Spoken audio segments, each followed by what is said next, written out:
Like, I just think. But I get you on Garland.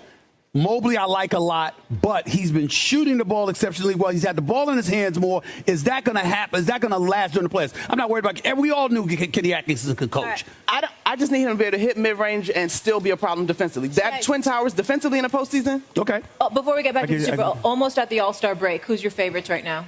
East and West. The Lakers? No. He don't even go to Laker games. He don't even get to. He don't even make it to Laker games. Okay, see in Boston. OKC in Boston. When it comes down We'll be talking a lot of I'm proud of you. I'm proud of you. About just a week after we get through this Sunday. That well known around the league. So you got LeBron, you got Luka. They added this big man. What does that mean? I'm into this, Greeny. I was like, oh, okay, this is fantastic. Now, think Jaren Jackson in terms of his post skill set, his ability to score in the paint. Does not have the versatility in terms of the perimeter game that Jaren Jackson has. But in the paint, setting screens, rolling hard, rocking the rim, this is a guy with great character, comes from a great family, will do a tremendous job learning under LeBron James, J.J. Redick. I like this one for the Lakers. Quickly, Wendy, anything else to keep a very close eye on before the deadline this afternoon? There could be some contenders that you see looked to make moves today. I would keep a close eye on the Cleveland Cavs. They've been having some discussions about acquiring a wing. Also, the Atlanta Hawks, a team that's sinking in the standings, one of the most aggressive teams. What do they do, Shams?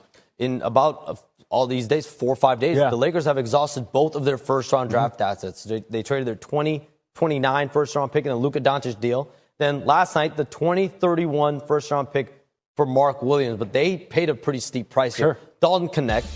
2031 first-round pick, 2030 pick swap, but they really view Mark Williams as the perfect five. This is someone that Luka Doncic has even signed off on. From my understanding, he thrives, and the big man thrives as well when there's a lob threat, verticality, athleticism, and that's what they view from Mark Williams, a cornerstone type of center, and they have that now in L.A. Dalton Connect was this past June's 17th overall pick, the 23-year-old. Mark Williams, 3 seasons in the league, also 23 years young, though the knock on him, injuries, he's only played about 40% of night. So the Los Angeles Lakers agreed to send rookie Dalton Connect, sharpshooter, who they seemingly loved, but obviously not enough to keep, Cam Reddish. And that one's important because Cam Reddish, while he's not a big-time player for the Lakers, he is a client of Clutch, which is LeBron's partner in business, Rich Paul's agency.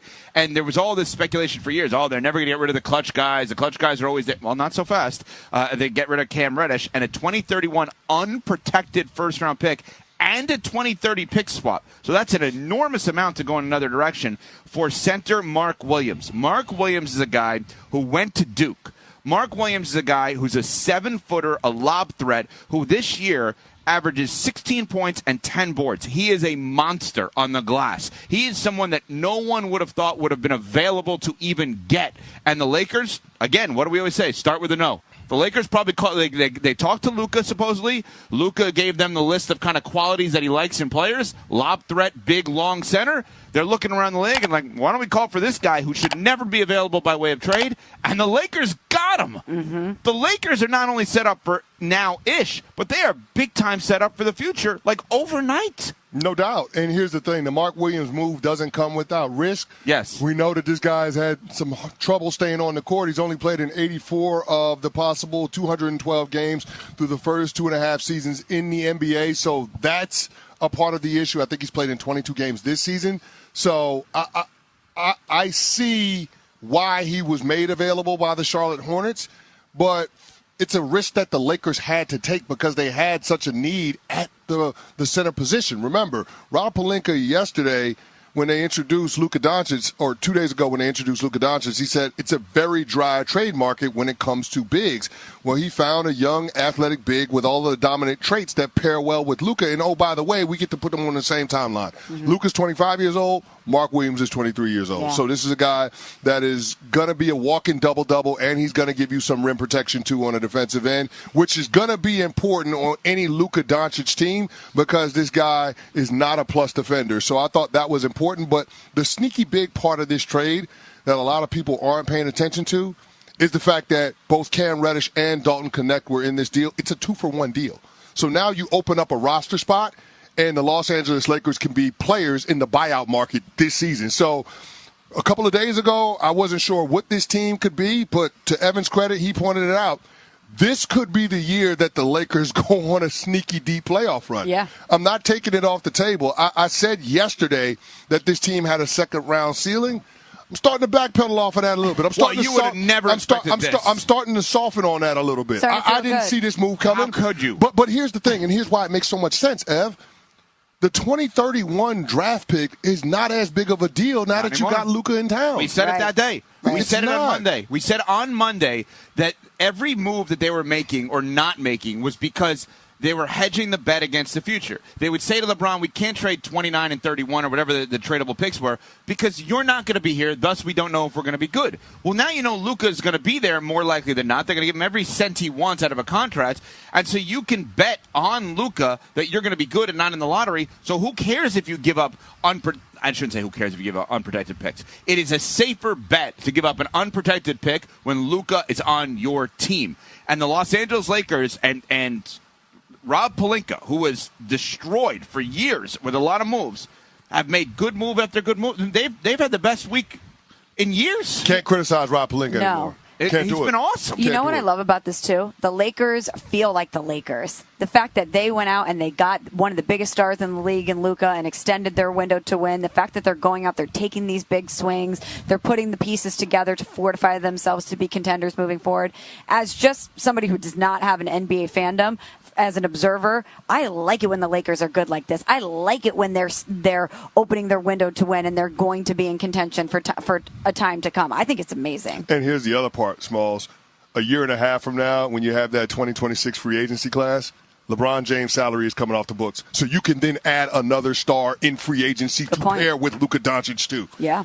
So, I mean, it makes sense from every angle you look at it in terms of what Rob Pelinka has done over the last week. Mm-hmm. And now, all of a sudden, you have to include the Lakers in the conversation of teams that can come out of a closely contested Western Conference. Mm-hmm. And while, just on the other side of it, while I don't like giving up Mark Williams if you're Charlotte, I think teams around the league, like Charlotte, are looking at Oklahoma City and said, how did they get here? They just stockpiled as many picks as possible, had as much cap room to take in bad contracts. Took on salary that nobody wanted. So Charlotte's basically saying, listen, Mark Williams is good. I don't think there's any doubt that he's good. But Dalton connects a rookie and a controllable contract. We get a 2031 pick. If for some reason the Lakers are not good, you could swap picks with them. Like there's all in 2030. They're doing what the Thunder have done, and the Thunder did it to perfection. If you're going to be a mid-major market team, right, this is how you do it. If you're the Lakers, that's not how you do it. If you're the Knicks, that's not how you do it. If you're the Bulls, you extend Lonzo Ball. What? Good for Lonzo Ball, though. Good for him. I'm happy for Lonzo Ball. I mean, I didn't think the Bulls were going to swerve like that. Oh, yes, that was good. That was good. One. That was good. I can't even hate on him. That was a good one, Smalls. That was a good one. Because it was a swerve. That was a good one. We thought they were going to trade Lonzo, and they extended him. Nuno, I hate shaking your head. That was good, Nuno. I hate to give you credit, but that was a good one. Thank you. Luka, to the Lakers. What was your initial reaction? We thought Shams was hacked when it came out. What was your initial reaction to that? My initial reaction is I got a text from my homie, same type. He sent it to me. I'm like, it's no way. Like, this is some bullshit. Stop sending me. Excuse my friend. No, this one works. Stop sending me bull, bro. Like, he was like, nah, bro. I really think this is real. So I did a quick little Twitter search and little X search, and it was obviously real. What Sean said, but after that, my first thought was, you can't convince me otherwise that Rob Pelinka used to move work back in the day. Bro, this dude can sell salt to a slug, bro. Like, I've never seen this before. Like, and then the leather jacket was just the cherry. The leather jacket was just the cherry on top. Leather jacket with slick hair and all that. Oh, the jacket. The Fast and the Furious. Bro, he is a different character, bro, for sure. No, but I think it's brilliant. Obviously, I think this is something above everybody's head. I think this came from the top, honestly. Yeah. Like, in my opinion. This is good for business. This is good for the Lakers. This is good for branding. This is good for the global market. Stole a little mojo from Super Bowl week.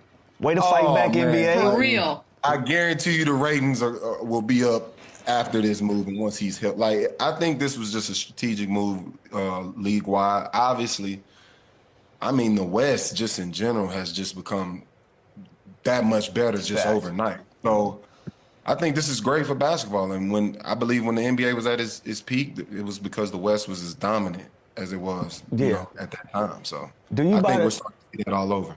Do you buy the fact that Luka's this narrative about Luka's poor conditioning was a catalyst for this trade being done, or do you feel like it was more so that they didn't want to be on the hook for that supermax? I wouldn't care if Luka was 350. Like, I mean, this is Luka. Like, we're talking about Luka here. Absolutely. Like, That's what Finney Smith said. Finney Smith said if he was doing all that at 270, maybe I need to be 270. Yeah, like, watch some film. Watch some film. Like if he's doing that with a beer, give him another one. Right? I'm telling you. Fill it up again. Fill it up again. Don't change a goddamn thing if you're Luka. But I mean, this is, they go about it a certain way. If that's how Nico felt, cool. Obviously, I think Nico has a master plan working behind the scenes as well. And I'm not mad at it. Do I think it was an even trade? Absolutely not. But I do think both teams got better from it. Yeah. Obviously, Lakers from a benefit of business-wise, moving the league forward, and also having a replacement with LeBron walking out of the door. So obviously that plan played out perfectly for them. And then with Dallas, I think with this trade, Nico has a 3-4 year window anyway. So, I mean, go out your way or no way at all. You know what I mean? So in the next 3 to 4 years, I think he's going to try his best to put together a championship team. And I think they're on the right path with the pieces they have right now. I mean, can you imagine if KD fits in with that team as well? Like, championship contender overnight. And nobody is looking at this as a bad move anymore. Let me ask you if you think Luka and LeBron for this window of time they're going to play together, how you think that fit is going to match up with them two guys been on the floor together? I think this is a clear message. I think LeBron just became, the number 2. And I think LeBron is okay with that. Obviously, this is a move for them to move forward with their future. You could tell by the pieces they're putting around them. They're putting a lot of, youth and guys around the same age as Luka on the same timeline. So this is definitely a move for the future. They're ready to move towards the future, but they're also going to maximize his talent and LeBron James while they still can. So I think this obviously moves Bron to the 2, which isn't a bad thing. I think Bron's best years is when he had a guy that was a 1A, 1B type player. So I think LeBron will be okay with that. And I think we'll see some success from the Lakers. I think they can make some noise this year. And on the Dallas side of it, I know you tight with AD. Have you spoke to him, or do you feel like Dallas is in a better situation now with moving him down there? I do. I like the move. I think AD is his best when he's at the 4. I think he's the most comfortable at the 4. I think it brings out his offensive game even more when he's at the 4. Mm-hmm. So I do like the move. Yeah. Yeah, and I think just statistically wise, when you look at his numbers, his best years were at the 4. So, I like this move for Dallas. I think they're moving in the right direction as well. Obviously, this is more of a strategic move, and they got rid of a huge talent in Luka, but this is also a great move for them where they are right now, with their timeline of talent. And like I said, a guy like Kevin Durant floating around, like, you just can't ignore that. And he also fits into that mode perfectly. So I don't think the Mavericks are done at the deadline either. Yeah, I think long term, obviously, getting a 25-year-old Luka is great for the Lakers, but then short-sighted, the Anthony Davis now to this stacked Dallas team. What does it take for this season to consider this trade a success? Is it championship or bust now, like with this short runway with Anthony Davis moving on from your 25-year-old superstar? I don't think it's championship or bust. I think this is still a team, figuring exactly how they want to build this team out. And I think, this deadline and this summer is the time frame to get it done. So I think championship or bust will be in the next season.